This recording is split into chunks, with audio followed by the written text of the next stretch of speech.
Welcome to Game Soup. Today we are playing Undertale. I'm Ed. This is Joe. So this is a game that just came out on Steam. It is an Earthbound-inspired RPG, I guess, if you want to categorize it. And we actually just heard about this from somebody that commented on one of our videos. So I just wanted to send out a special thanks to that person. Unfortunately, I don't remember the person's name because I'm a bad person. Okay, Mount Ebat 20X. So we gotta be real here. We lost the original recording. We sure did. We lost the original audio of our voices for this recording. This is post. This is a rarity for Game Soup. Yeah, usually we do our recording as we play the games, but in this case, since we lost it, this is the second time we've ever done this. We're re-recording the commentary post-recording of the game. But I think it's going to work out, actually. I think this might actually be better. We're going to stop right there. Yeah. So now that we've played through this once already, we can give hopefully some more accurate, whatever, commentary here. Hey, is that something in the clouds there? Looks like in the very center. Kind of looked like something, didn't it? Yeah, I'm not sure. Undertale. I didn't comment before, it has a pretty cool logo with the little heart in there because the heart plays a really huge part in the game. Yeah, it does. I didn't realize that. Yeah, that's really interesting. With the battle system and everything. So, all right. So we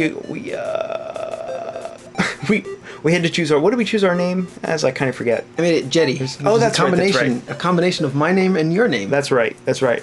I could have made it Game Soup or GameStop or Anything. GS, but I decided to combine our names together, which is something we've never done before. It's just a weird thing just came to my mind right there. I like how that gets bigger and comes towards you. Yeah, the thing about this game is it's very strange.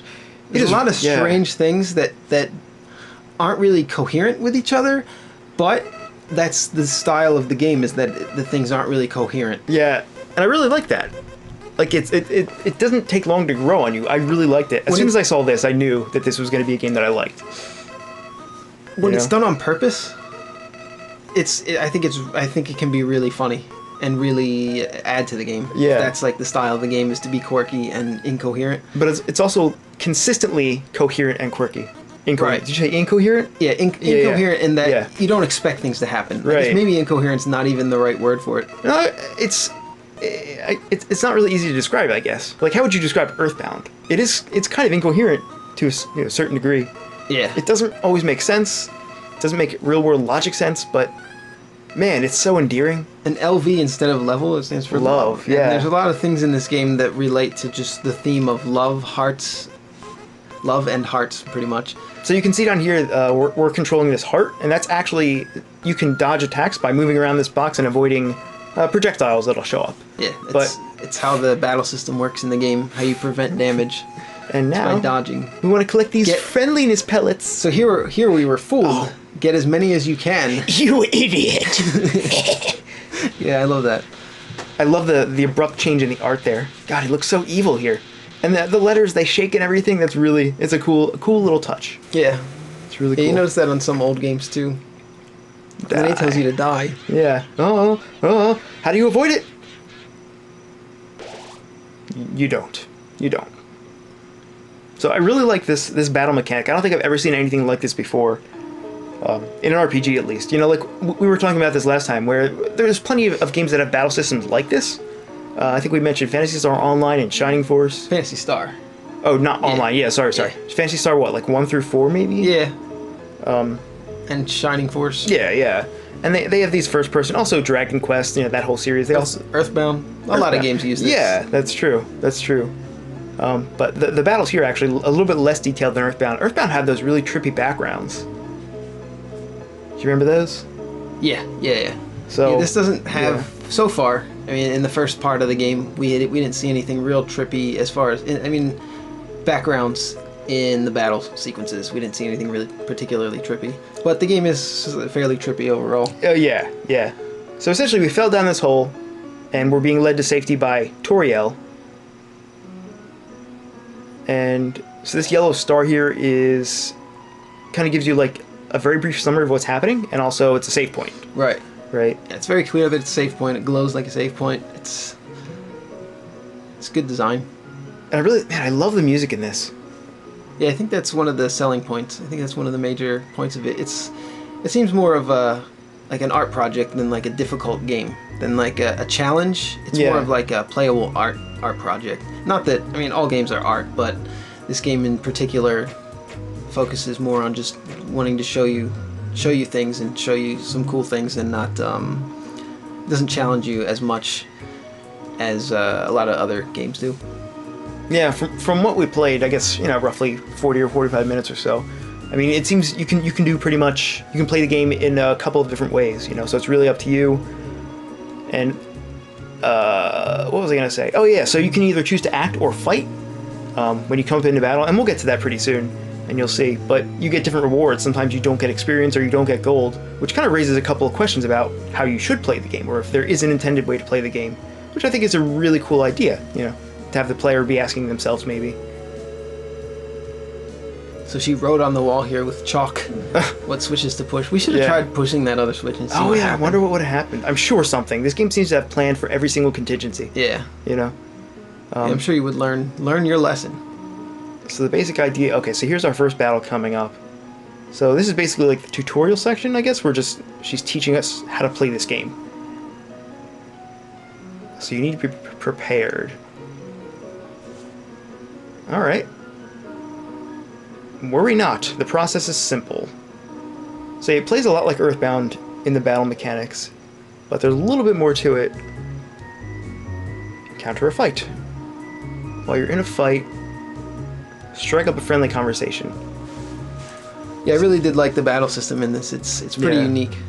Like most RPGs, except for the very old ones and the very basic ones from like the Nintendo and Super Nintendo days, have a unique type of combat system, and this one's no different. And I particularly like this one because it involves some Twitch gameplay and some action gameplay in the dodging. Yeah. The damage prevention and also, part of it.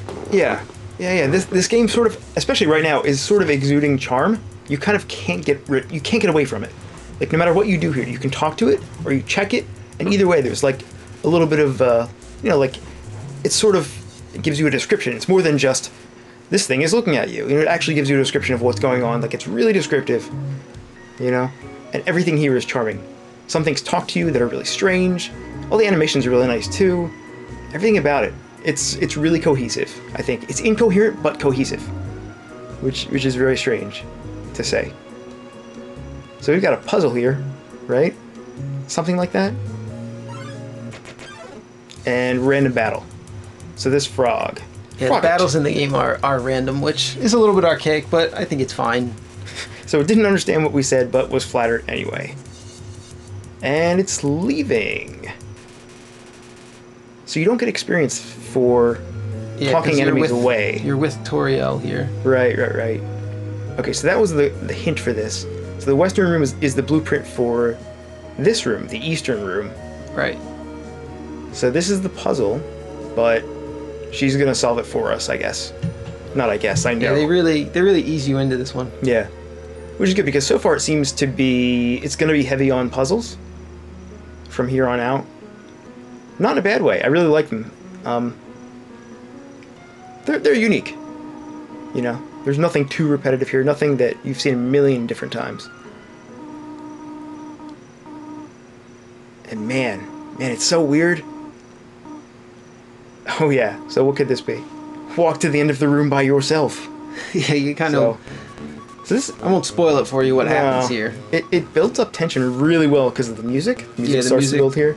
And this looks like, remember that hallway in Mario 64 when you're going up the stairs to Bowser and it's a never-ending flight of stairs? Yeah. This reminds me of that a lot. And you see that marker, those vines in the back, you think something weird's going to happen because it looks a little different than the rest, but like maybe a monster's going to pop out or something, but you'll see what happens here. Nothing. Greetings. Don't worry. So that was like a test. Well, she was hiding. She was trying to scare us, I guess. I have never seen a game that leads you on like that. Like you think something's gonna happen and then nothing happened. And then she just walks out from behind this pillar and was like, "Hey, there was nothing." It's very strange and quaint, I guess. Yeah. Like I don't think anybody expected nothing to happen. Like this is a game I could almost see like a mother that's never played video games before playing. Yeah. Almost. Because she's kind of treating the main character like a newborn, flat out newborn that can somehow understand. You know, maybe like a quirky mom. Yeah. Maybe not all moms, but. So also there's cell phone service down here, and you can call her mom to call me mother. Well then. Yeah, it's weird and endearing, and I don't know. So you have a couple different options here. So you chose flirt, right? Yeah, I chose flirt here. So we don't know what we said exactly, but I guess it wasn't too bad because she found it cute.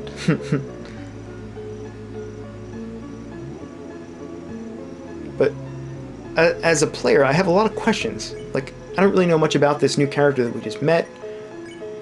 I don't know much about the world. It does have some mystery to it. So we're level 1. We have a stick and a bandage as weapon and armor.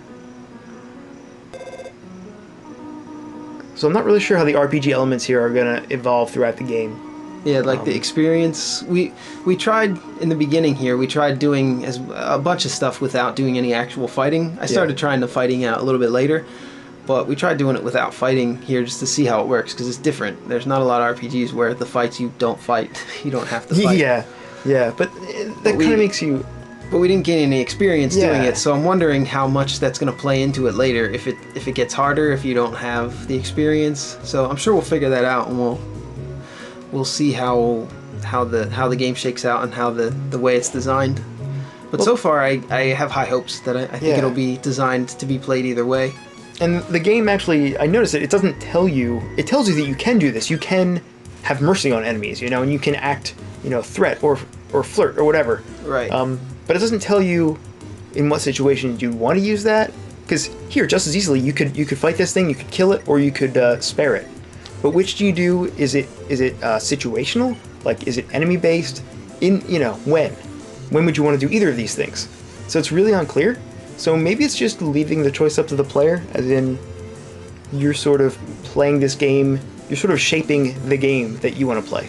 If you want to be a pacifist, you could. Yeah, I kind of wonder how much effect it has on the rest of the game if the paths branch that much, or if it's just. Well, you know what? If you decide at the very beginning of the game to not attack anything, then you're never going to level up, but that's okay because you could just never fight anything the entire game. So maybe. So if there's nothing if you never have to fight, then. But then you also have no money. I think you still get money though.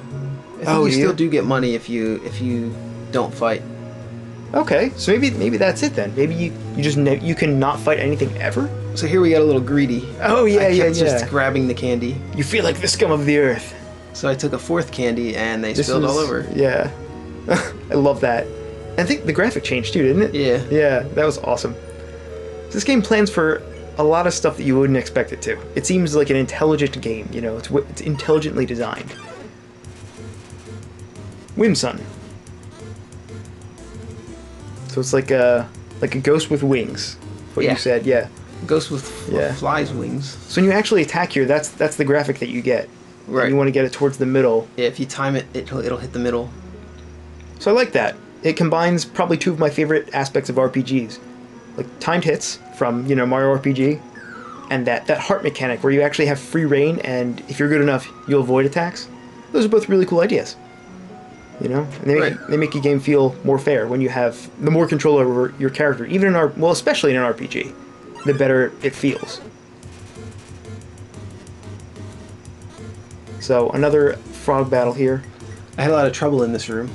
Yeah. Figuring out the puzzle. It wasn't much of a puzzle. It's hardly a puzzle, I guess. Life is difficult for this enemy. So it kind of made you feel sorry for him, and I think here we decided to act instead of fight. Yeah. So here's a good example of an attack to dodge those flies there. We did spare a lot of enemies. Okay, so we threatened this one. I think it didn't. Yeah, I didn't know how to dodge that. It does a lot of damage. Yeah, it does. Yeah. Because it's very easy to dodge. You'll probably never get hit with it again. Nah. Once you see it. So I noticed when the enemy's name is yellow, that means you can choose to spare it, and that's the point at which the battle ends. And you don't get experience, but like you said, I think you get gold. So we'll see here. So we spare him, and you get 2 gold. So I guess if you flee, maybe you don't get the gold. Yeah, I would guess nothing happens. I don't know. So here's where I think you pointed out the very obvious solution to the puzzle to me. That's alright. You come out of that mail slot thing at the top. Yeah, that's kind of weird. Which do you prefer, cinnamon or butterscotch? B-scotch. So we chose B-scotch here. By the way, B-scotch is the new butterscotch.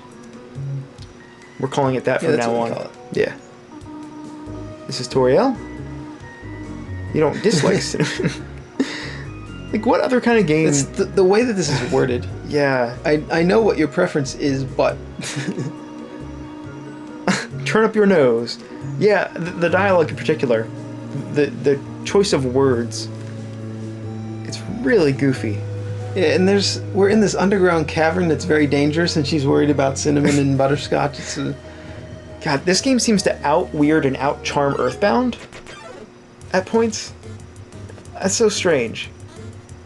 I haven't played Earthbound in a very long time, so maybe if I went back and played that, I'd have a different opinion, but this game seems to take a lot of inspiration from Earthbound, and it shows, you know?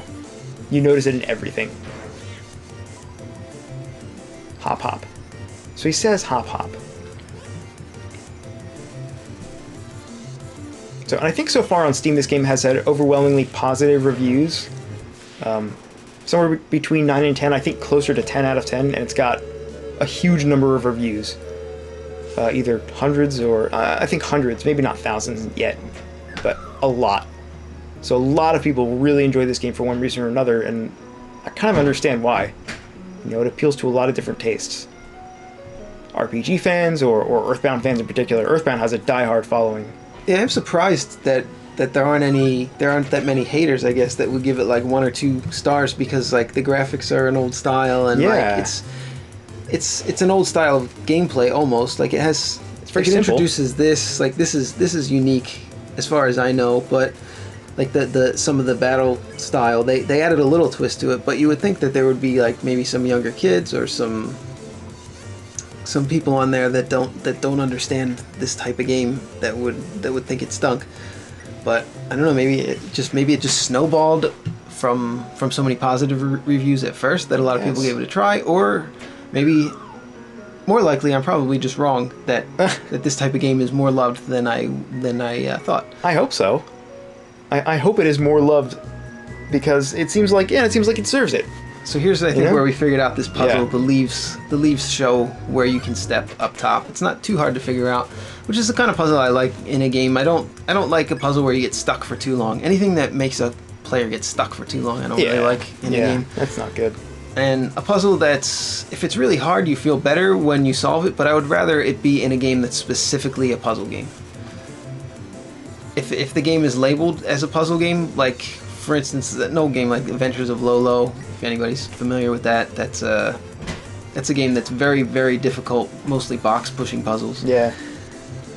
And you know what you're getting into with that, but with a game like this, you kind of want to keep the game moving forward and keep the story moving forward, because like we had talked about earlier, there's a lot of a mystery to the game. You kind of want to see what it's about and what's going to happen next and what this world is about.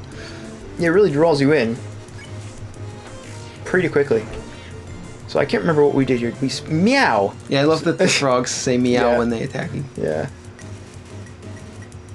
And like, I like the dialogue in this game. I haven't felt like anything cringe or anything really. Just it all fits cohesively. Like some of the things in it would maybe be cringe in another game, but overall, I think it's like in this game, I haven't felt like any sympathetic embarrassment for the way that the dialogue is written, which I'm pretty sensitive to. I feel embarrassed for myself and for other people, like when I say something dumb or somebody else says something dumb, or put something dumb in a game. And I was playing Super Time Force Ultra. I was telling you about that earlier off the show, and it's free on PlayStation Plus Network, I think till the end of September. But that game has a lot of really, really funny dialogue, but once in a while, some of the lines I don't really think are that good in that game. Like, once in a while, like, okay, that's like, they're kind of reaching too far for a joke there, and it's like too hack or something, and I'm kind of like sensitive to that kind of thing. So maybe it's just me, but... Well, you know what I think it is? Overall, I really like the dialogue in Super Time Force Ultra, though. Anyway, go ahead. No, I think this game doesn't strive to reach for jokes. I don't think it strives to make jokes at all. I think it just strives to be funny just by virtue of the fact that its dialogue is said in a certain way. Like, nothing in this game, like, there's no characters that are actually making jokes in this game. It's just the way they say things. Right. You know what I mean? Yeah, and they don't have the luxury of actually speaking it to give you the actual delivery of the line, so it has to be in the content and in not even in the timing, just like it has to just be. It's hard to put into words. It is, yeah. Well, like for example, that frog that said meow. That's not funny because it's like a joke. You know, it's not a joke at all. But it's funny because it's absolutely unexpected. Right, and this is funny too because the rock moves. Only this rock, and probably this is the only rock in the game that moves. Probably. If I have this game pegged, which I don't think I do, but if I did have it pegged, I would think that that's probably the only rock that moves in the game. That's the way I would do it. But yeah. If another one moves, you know, I'm gonna be fine with that. Maybe like the last rock in the game says, "Oh, I'm back. This is the rock. I've been following you for the entire game. I'm the same rock." And actually, in Earthbound, what was it actually called? Earthbound 3, I guess Mother 3. There was in order to save the game, you had to talk to a frog, and he would follow you everywhere. And he would also have like silly dialogue, kind of like this. Yeah. I love this here. The ghost, you think he's sleeping, but the ghost is actually saying Z repeatedly. It's just like another text gag. Yeah. Move it. We decided to not move it here, I think. Yeah. That seemed like a nice thing to do. But turns out that you can't do that. So again, a false choice there. But he kind of looks like a Pac-Man ghost, you know?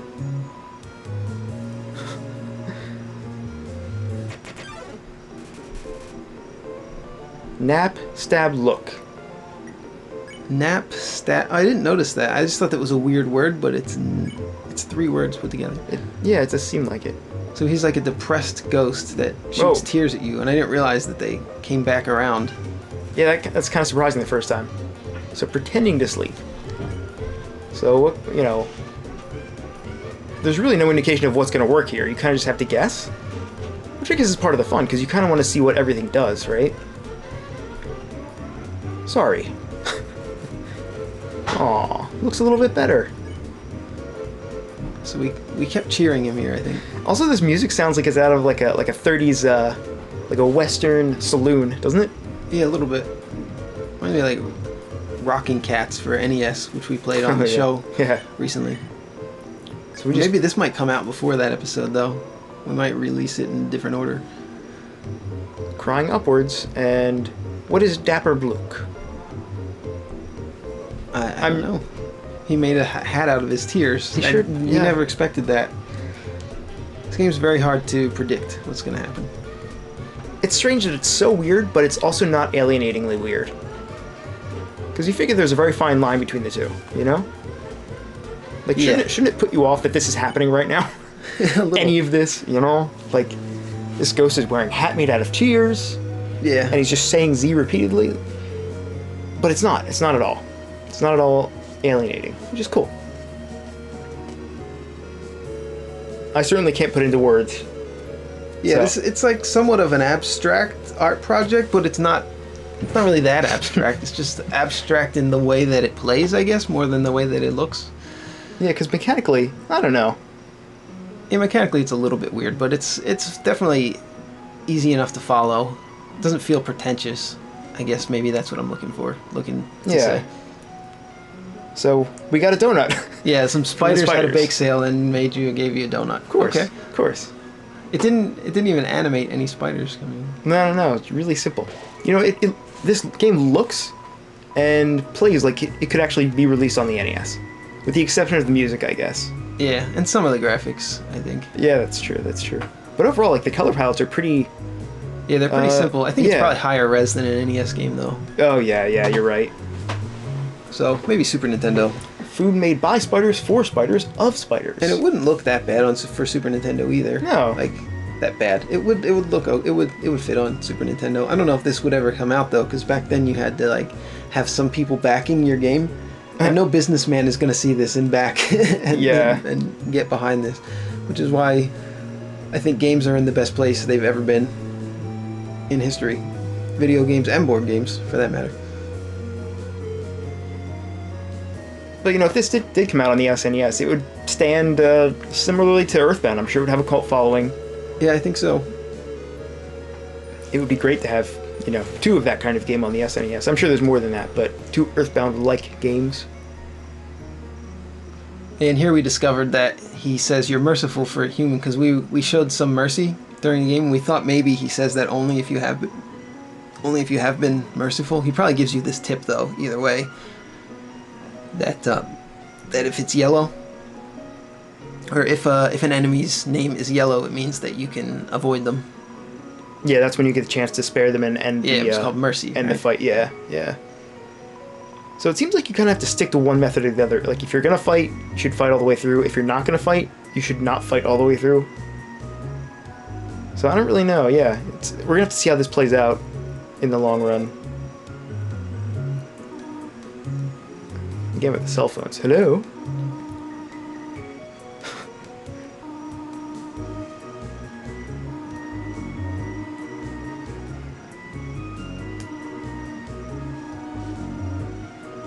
Alright. This game kind of reminds me of Cave Story in the way that the dialogue plays out. The dialogue is personal, you know, it's between 2 characters, but there's not much explanation about the world itself. You know, like, no, you kind of probably discover it over time. Yeah. I think we discovered a little bit in this episode, but pretty much all the there's a lot more. Yeah. Like, all the dialogue we've seen has been between us and what was her name? Toriel? Laureate? Right. Well, and the enemies. You talk to and the enemies. Yeah, yeah. But not so much about the bigger ideas here, which is really interesting. It kind of keeps the focus small. So here's where they start combining attack patterns. So if there's 2 enemies on the screen, then when you have to dodge with your little heart in the box below, then you have to dodge 2 attack patterns at a time, which I wonder if this whole grid fills up with enemies, if you ever have to fight 12 enemies. I was thinking, wouldn't that be impossible? That would probably be too impossible. Yeah. But, I mean, why would there be 12 spaces here, though? Right? And there must be some point where you fight 12 enemies. There has to be. Maybe. Yeah, maybe, or maybe it's just for spacing, just for artistic reasons, just to space them in a different way each time. I'm not really sure. Maybe it might just be an artistic choice. Or maybe placement has something to do with it at some point. I don't know. I would think they would introduce that by now, though. Yeah. So maybe, but...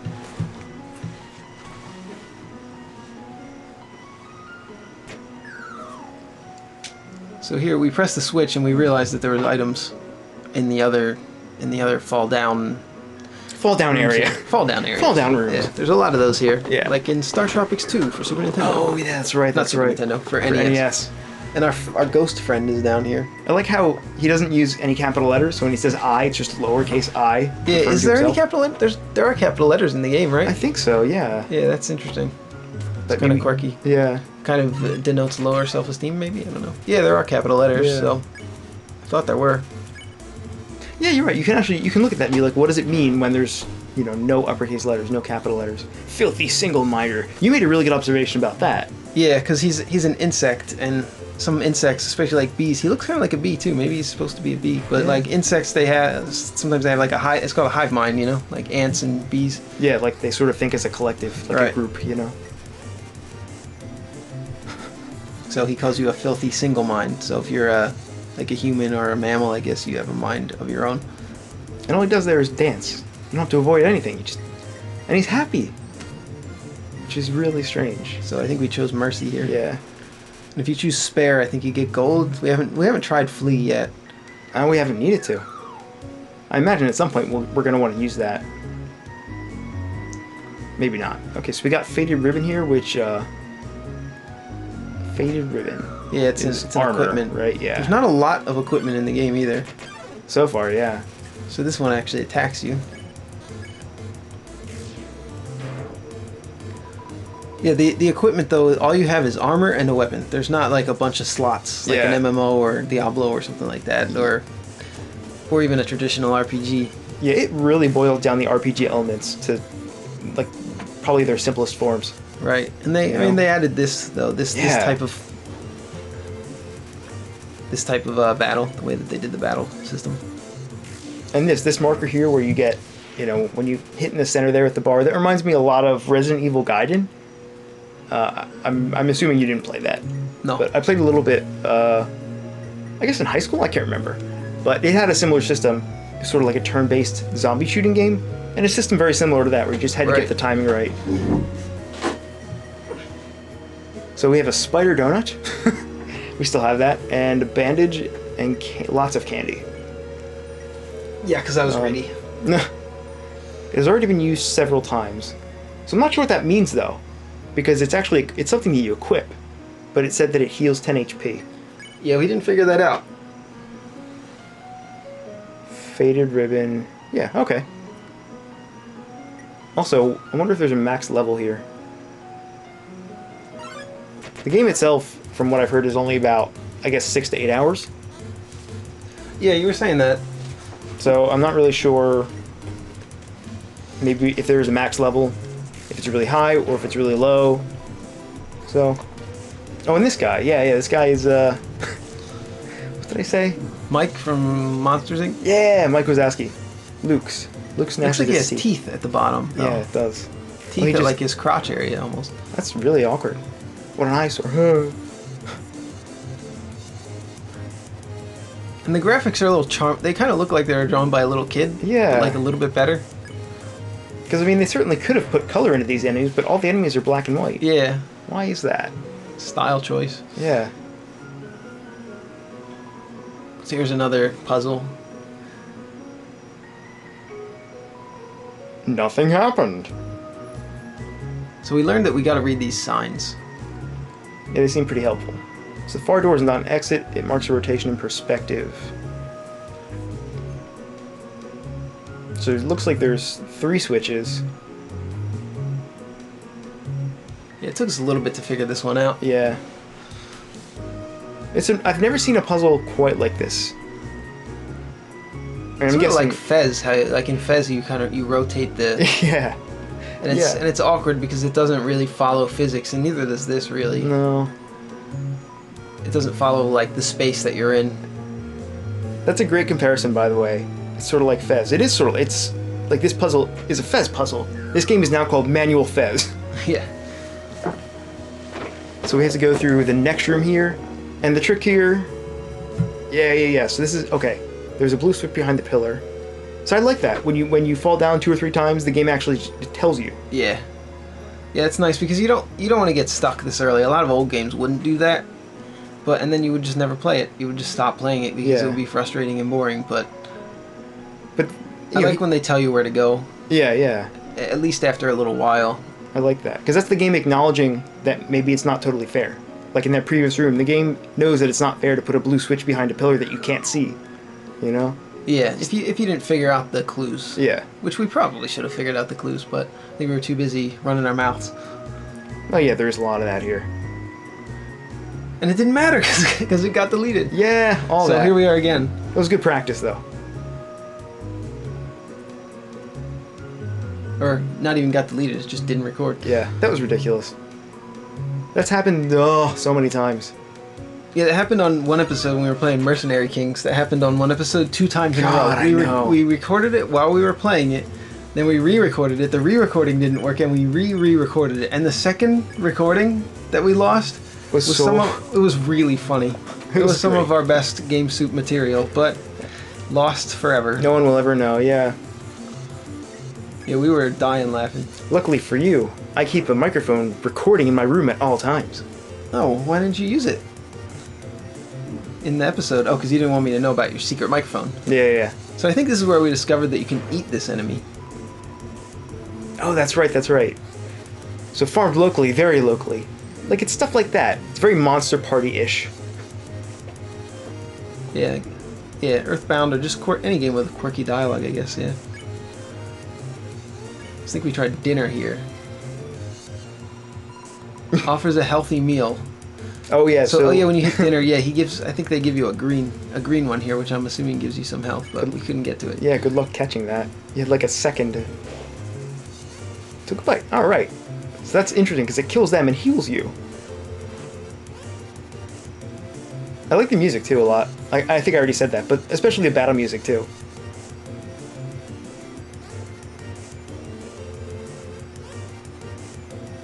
Alright, so we have Mysterious Smile. Plants. Plants can't talk, dummy, it says. Even though they've been talking. They also need that dialogue box, though, so maybe you can't get 12 enemies at a time, because they need to have that dialogue box that appears to the side of them. So maybe you can only get like 6 enemies at a time. Oh, maybe that's it, yeah. That still would be a lot if you have to dodge that much at a time. So here we just weaken him, sort of like a Pokemon thing, I guess. You weaken him and then you eat him instead of catching him. Although, at this point, it makes more sense to kill him for the experience, right? It would, but here's what we did. We ate him. It's cool, though, because we're fully healed now. So battles can have pretty much any outcome you want. If you need health, you eat them. If you don't want to fight, you spare them. You just kill them the old-fashioned way. That I think I did by mistake. Yeah, I think so, yeah. That's alright. So this part took a little bit longer than we wanted it to. And we were also debating whether this main character was a girl or not, whether it's female or male. I think we figured out it was a girl now. Yeah, I think especially based on the intro cutscenes, but from here it's kind of hard to tell. It's kind of ambiguous.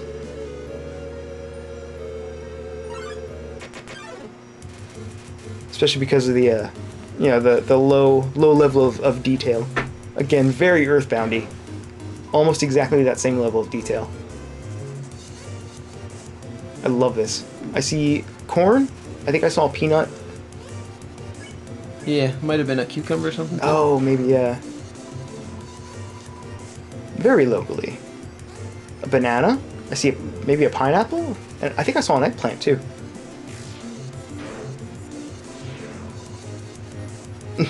Vitamin A.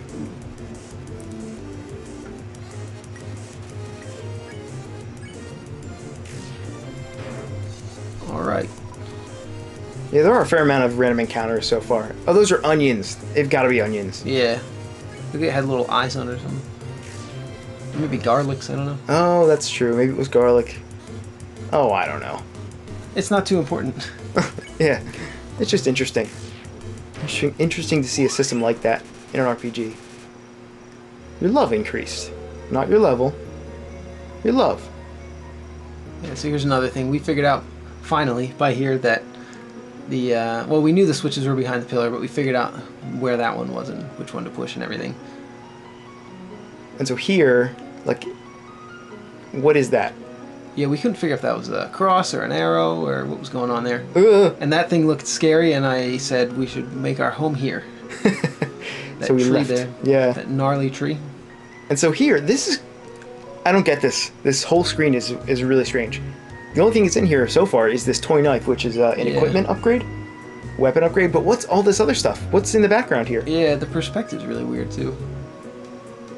Like, so, we're on a ledge, I guess, overlooking the city, so I can kind of tell what's going on, but the perspective looks like... It's very weird. It's wrong, but it still looks neat. It looks... It's unique. Yeah. I'll say that. I don't know much about perspective. But what's the point of that room? Just to pick up the toy knife? Is that graphic? Are we never going to see that again? I thought it looked kind of cool. Yeah, I don't know. I don't know if they would reuse that. Aw, that took longer than it thought. I just noticed she's wearing a shirt that has that the Vegetoid on it. Her shirt, Really? Yeah. What's their name? Toloid or something? Vegetoid? No, the... What? The cow lady. Oh, Toriel. Toriel, yeah. Toriel's shirt is the Vegetoid face. I'm pretty sure. She's wearing it. Oh. It has like the face of a demon. That's weird. I didn't notice that. And so I went very far around that that gnarled tree. Yeah, that seemed like a dangerous situation. Oh, I think this is where we stopped. It's pretty close to where we stopped. Yeah. So we finally made it to the house. So that was like a 40-minute introduction / tutorial. Yeah, it's pretty long, but yeah. But it shows you everything. And then here we have the butterscotch cinnamon pie. So that finally comes back. Yeah, it's butterscotch and cinnamon. Yeah. Bee-scotch. Bee-scotch.